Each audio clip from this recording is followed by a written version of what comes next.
Assalamualaikum warahmatullahi wabarakatuh. Perkenalkan, nama saya Alvin Ardiansyah dari S11229.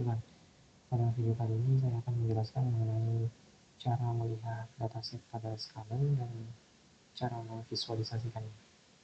Jadi video kali ini ditujukan untuk membantu tugas mata kuliah sistem pakar dengan dosen pengampu yaitu Bapak Kadam Masyur Sadio. Jadi pada pertemuan sebelumnya itu kita sudah bahas mengenai the data, di mana kita coba melihat dataset iris yang ada pada skala. Nah, untuk kode pada pertemuan sebelumnya seperti ini ya, kita bisa melihat deskripsi dari datasetnya hingga kita memvisualisasikannya.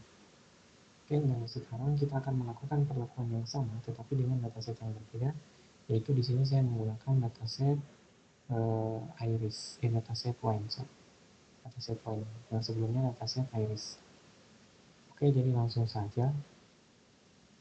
Yang pertama di sini kita akan import dulu modulnya, yaitu from scalar.datasets. Kita import. Nah, di sini kita akan load dataset one. Oke. Setelah itu kita buatkan objek atau kita buatkan variabel wine dataset. Nah, wine dataset. Lalu kita akan load dataset wine. Caranya kita panggil fungsi yang sudah kita import tadi, yaitu wine. Kita jalankan, berhasil. Nah, setelah itu kita akan coba melihat key dari dataset wine-nya. Nah, di sini kan kita lihat key dari dataset iris nih. Selanjutnya kita lihat key pada dataset wine dengan cara kita coba cetak dengan fungsi print. Lalu kita kasih keterangan di sini case of wine dataset. Lalu kita pakai new line di sini. Kita masukkan fungsi format. Nah, ini untuk menampilkan datasetnya di dalam bentuk seperti ini. Ini adalah fungsi format, ini fungsi penulisan pada Python. Nah, di sini di dalam formatnya ini kita masukkan datasetnya yang ingin kita tampilkan key-nya, yaitu wine dataset. Lalu kita panggil key-nya, yaitu case. Oke, fungsi case. Oke, setelah seperti ini, ada fungsinya yang salah. Nah, di sini saya lupa tambahkan buka kurung tutup kurungnya, yang di bawah error. Kita ulang jalankan. Nah, di sini kita sudah bisa lihat ada dictionary dari key-nya, ada data, target, frame, target name, deskripsi, kemudian ada feature name. Nah, ini kalau kita bandingkan dengan case yang ada pada data iris, ini sebagian besar sama, hanya bedanya di sini dia ada yang namanya file name dan data modul. Di dataset wine ini tidak ada case tersebut. Oke, selanjutnya kita coba cetak deskripsinya dengan fungsi print. Lalu kita panggil datasetnya, dataset wine dataset. Lalu kita panggil indeks deskripsinya. Nah, kita jalankan. Kita sudah bisa lihat deskripsi dari datasetnya. Di sini ada 178 instance, artinya ada 178 baris pada dataset ini. Kemudian atributnya itu ada 13 dan datanya itu adalah numerik. Untuk atributnya sendiri itu ada alkohol, malic acid, dan lain sebagainya. Nah, dari 13 atribut ini adalah semacam senyawa atau kandungan yang ada pada tiap-tiap jenis wine. Nah, yang ini yang akan membedakan antara wine jenis A, wine jenis B, dan wine jenis C. Nah, di sini ada 3 kelas. Kelas 0, kelas 1, dan kelas 2. Nah, ini adalah kelas-kelas untuk jenis dari wine-nya itu sendiri. Kemudian di sini ada sedikit summary statistiknya. di mana kita bisa lihat kandungan alkohol, malic acid, dan lain sebagainya, magnesium. Nah, sini kita bisa lihat nilai minimumnya, maksimumnya, kemudian rata-ratanya. Kemudian juga di bawah sini kita bisa lihat missing attribute value-nya itu 0, berarti tidak ada atributnya yang hilang ya. Dan masih banyak lagi deskripsinya di sini. Lalu kita bisa lihat di sini ada referensinya. Kemudian berikutnya itu setelah kita melihat deskripsi dari datasetnya, kita bisa lihat lagi target mean-nya, karena di sini kan masih kelasnya itu belum dijelaskan ya. Kelas 0, kelas 1, kelas 2 kita tidak tahu itu jenis kelas 0 itu apa, kelas 1 itu apa, kelas 2 itu apa. Nah, dengan target mean ini kita coba cetak dengan fungsi print. Lalu di sini kita kasih keterangan target names kedua, kemudian kita pakai format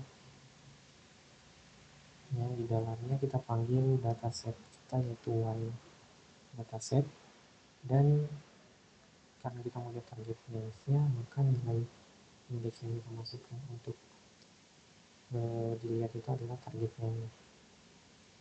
Dan tadi kan kalau kita mau lihat deskripsinya di listnya ini kita ketikkan des, karena kita tahu bahwa case-nya itu dia disimpan dalam bentuk list. Jadi kalau kita mau aksesnya juga pakai list. Oke, kalau kita jalankan, nah di sini masih kelas 0, kelas 1, dan kelas 2. Sorry, berarti di sini kelas 0, kelas 1, dan kelas 2 pada deskripsinya itu menunjukkan kelas, sudah inilah kelas-kelas dari Y-nya ya.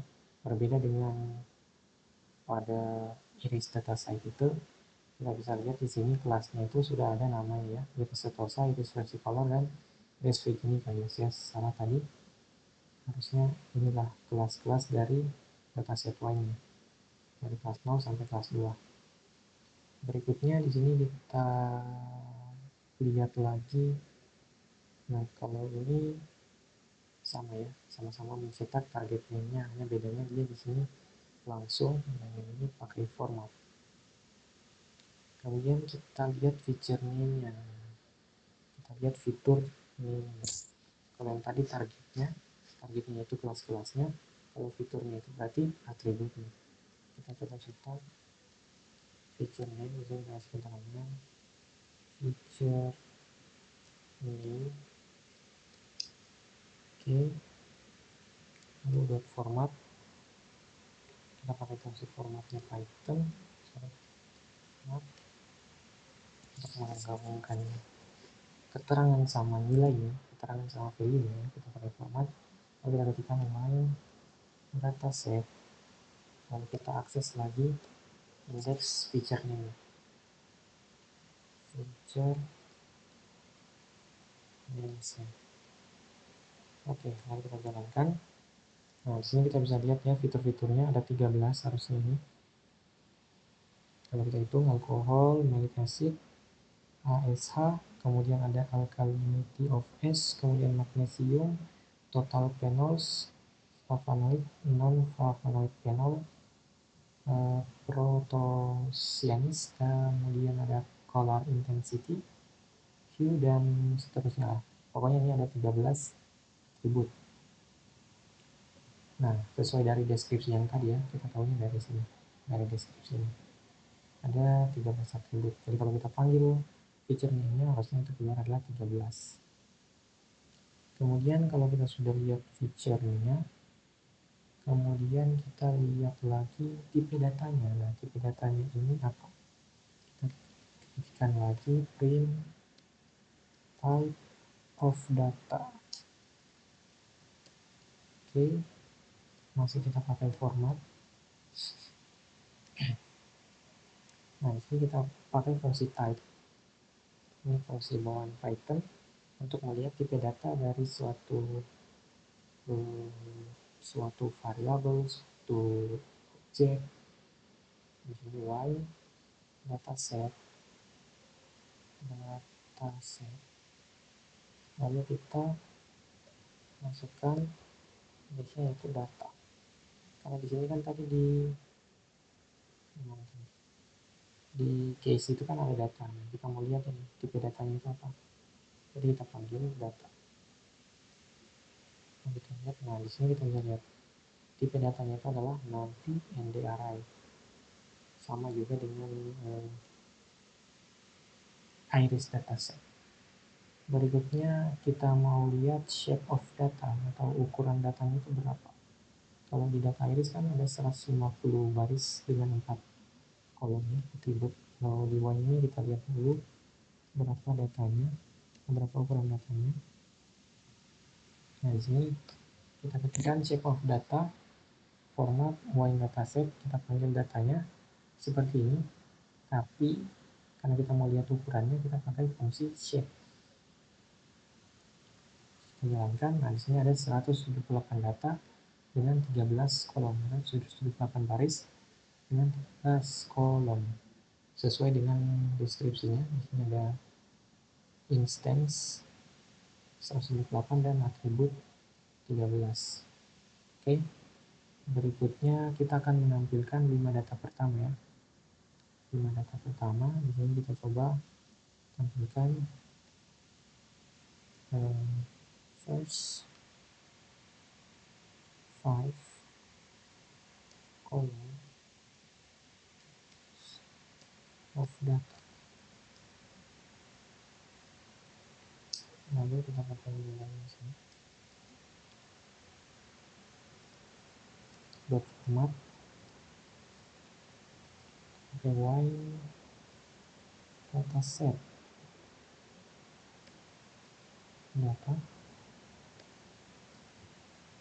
Nah, karena kita tidak mau tampilkan semuanya, kita hanya mau lihat 5 data pertama, maka di sini kita pakai teknik slicing dari Python. Caranya titik 25. Artinya kan kalau nilai pertamanya kita kosong, berarti dia defaultnya dia mulai dari 0 sampai 5, indeks kelima. Tapi indeks kelima ini tidak masuk. Berarti 0, 1, 2, 3, 4. Ini 5 data pertama. Kalau kita jalankan, nah disini kita bisa dapat 5 data pertama. Nah, dia masuk dalam array 2 dimensi. Nah, kita lihat di sini 1, 2, 3, harusnya ke sini 13 nih. 1, 2, 3, 4, 5, 6, 7, 8, 9, 10, 11, 12, 13. Oke. Ini sudah benar ya, 13 fitur. Ini juga 13. Jadi dari satu baris itu ada 13 fitur. Kita ada 5 baris dan 13 fitur nih. Nah, kemudian kita coba lihat 5 data terakhir. Kodenya sama, hanya perbedaannya itu ada slicing ini. Last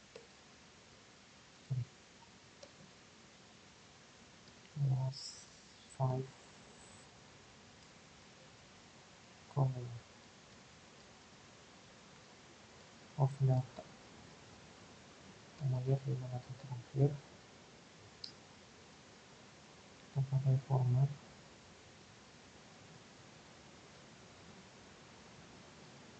Y dataset.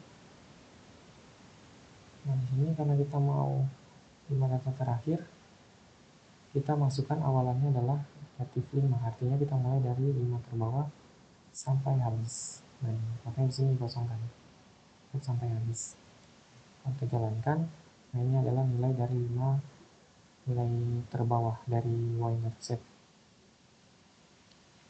Kemudian berikutnya kita akan melihat tipe data dari targetnya ya, atau kita tahu kan ada fitur target. Nah, kita mau lihat ini tipe data target ini apa. Caranya kita print saja langsung. Ini saya langsung print aja ya, type target. Nah, bisa kita lihat tipe data targetnya itu adalah nanti NDRI. Nah, berikutnya kita mau lihat shape-nya. Nah, langsung saja kita cetak shape-nya seperti yang tadi. Shape dari targetnya seperti ini. Jadi kita jalankan, kita bisa dapat shape-nya itu adalah 178. Jadi targetnya adalah 178. Berikutnya kita akan lihat targetnya itu sendiri ya. Kita sudah tahu tipe datanya, kita sudah tahu ukurannya. Selanjutnya kita mau lihat isinya dari targetnya itu. Kita coba cetak target. Oke, lalu kita jalankan. Nah, di sini kita bisa lihat targetnya ini. Nah, kalau dihitung ini, maka total itu adalah 178.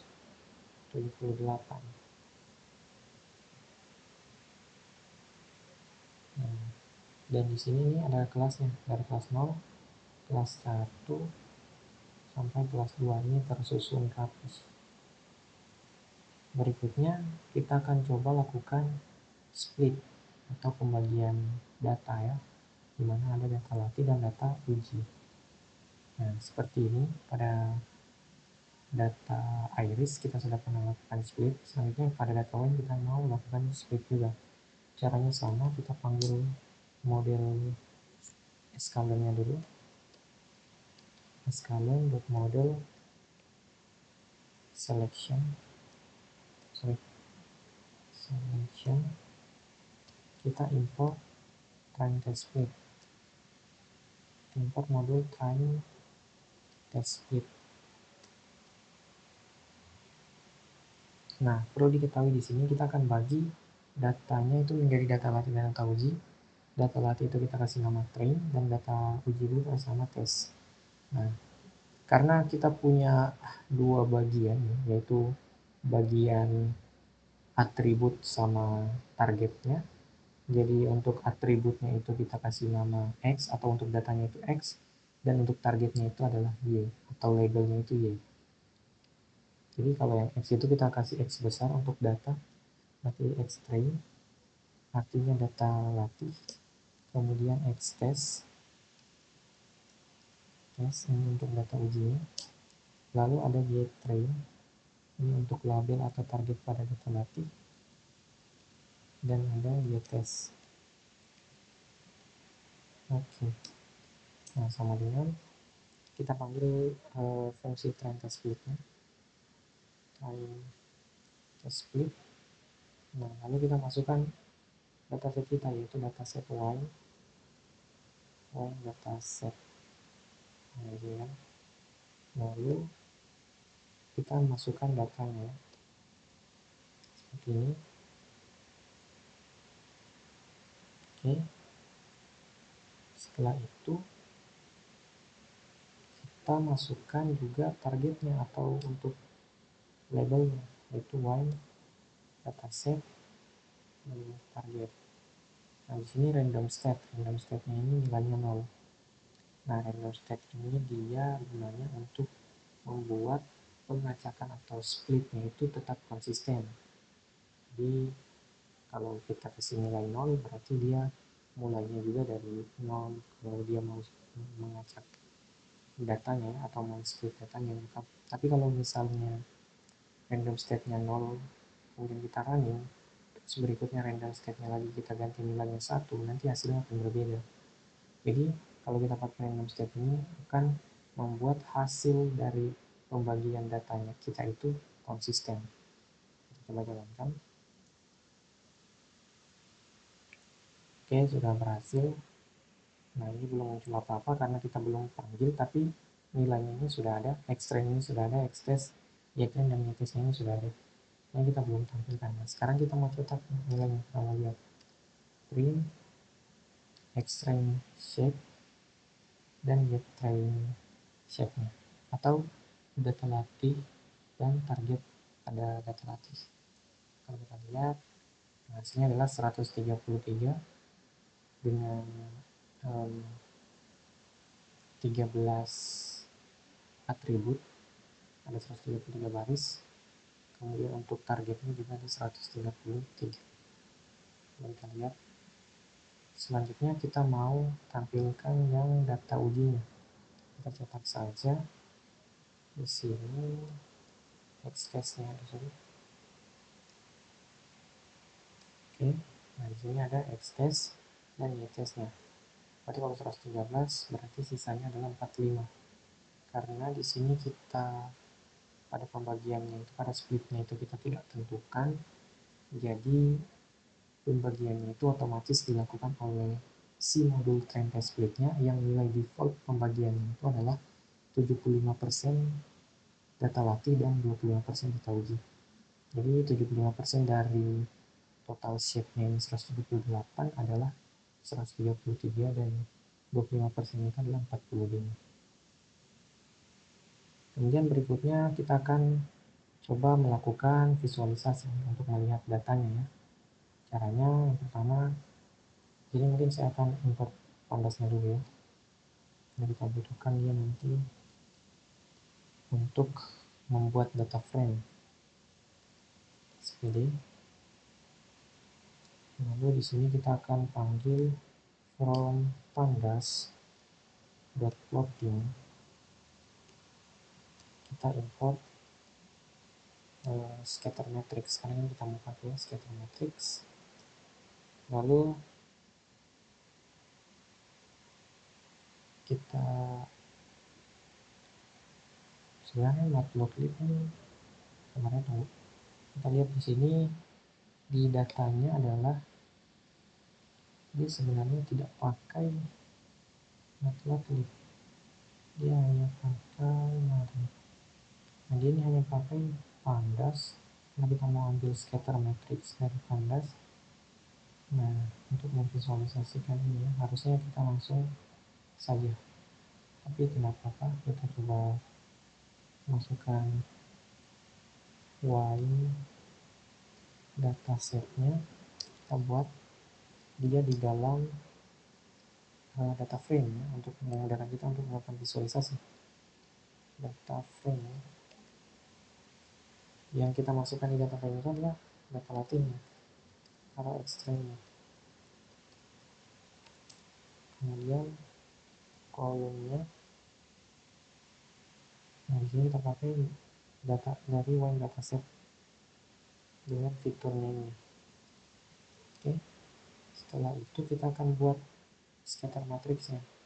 Kita buat dulu variabel grr ini yang akan menampung dari visualisasi atau plottingnya. Jadi kita panggil fungsi scatter matrix yang sudah kita definisikan di awal. Lalu kita panggil y datasetnya, y dataset yang kita sudah load. Lalu di sini nilai c, untuk c nya ini dia itu nilainya diambil dari ytrain. Nah, kenapa diambil dari ytrain? Karena c ini yang nanti akan berikan warna pada sorry di sini runtime-nya putus ya. Kita coba sambungkan kembali. Nah, y-nya itu nanti yang akan c-nya itu yang nanti akan berikan warna pada titik yang ada di label kelasnya nanti. Jadi kenapa kita pakai ytrain itu karena labelnya itu disimpan di ytrain. Jadi supaya warnanya beda tiap label ya kita pakainya ytrain. Oke, terus kita pakai di sini lagi ada fixed size. Fixed size ini dia akan memberikan ukuran pada scatter plot atau ya scatter plot atau grafik yang kita akan plotting atau kita akan buat. Di sini nilainya kita kasih 15 kali 15. Ini panjangnya 15, lebarnya juga 15. Kemudian di sini ada marker yang nilainya di set itu adalah ya. Artinya marker ini dia fungsinya untuk mengatur bentuk si markernya ini atau titik ini menjadi lingkaran ya. Kemudian berikutnya itu ada his KWDS. Nah nilainya itu dia di sini diatur bins, yang mana key-nya bins value-nya itu adalah 20. Nah fungsinya apa? ini akan mengatur jumlah bins pada histogram. Jadi nanti histogram yang ini pada iris dataset itu, di situ diatur menjadi 20 ya.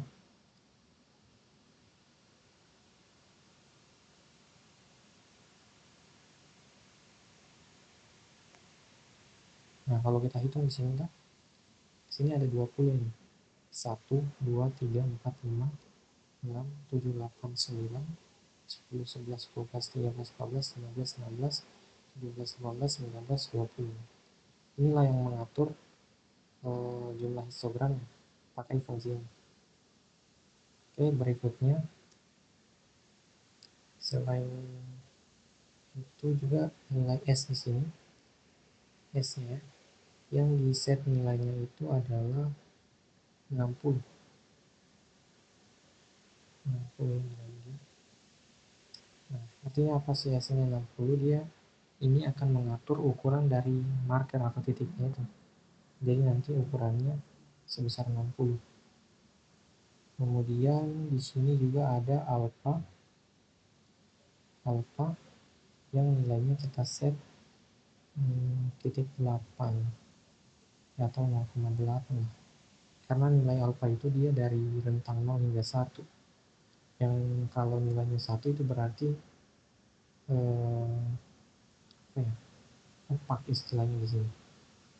Kalau ini 0,8 artinya nilai transparansinya sebesar 0,8. Kemudian berikutnya ada simet yang nilainya itu adalah pakai Engelen.